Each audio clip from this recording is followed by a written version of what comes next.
Well, this morning we have some developing news and a story that we've been following. Former Alderwoman Judith Lee has responded to the allegations brought against her by Corri Spiegel in her demand letter that News 8 obtained just yesterday.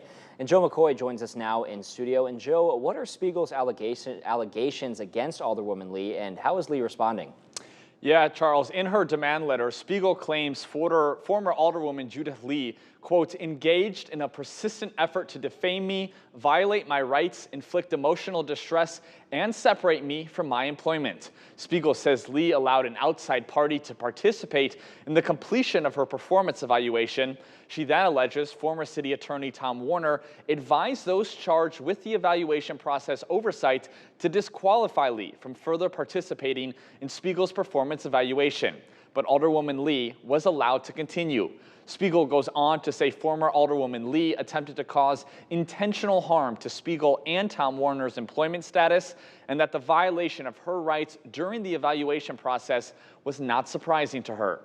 And just a couple hours ago, Judith Lee released a statement to News 8 saying in part, quote, Spiegel's letter contains vague, mostly undated allegations of harassment with no documentation or investigations as required by the City of Davenport administrative policy. I know that Spiegel's allegations against me are vague and untimely and have little to no basis in fact, and provide no evidence as the basis for the excessive benefits and monetary payouts from taxpayer funds to Ms. Spiegel as agreed by Mr. Warner.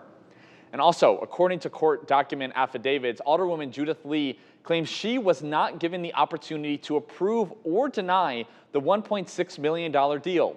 Lee says she was required to sign off on settlement agreements and was never given the documents or asked to review the documents. Charles? Alrighty, Joe, thank you. And Lee's lawyers reached out to the city for further detail into the allegations, to which they say the city never responded.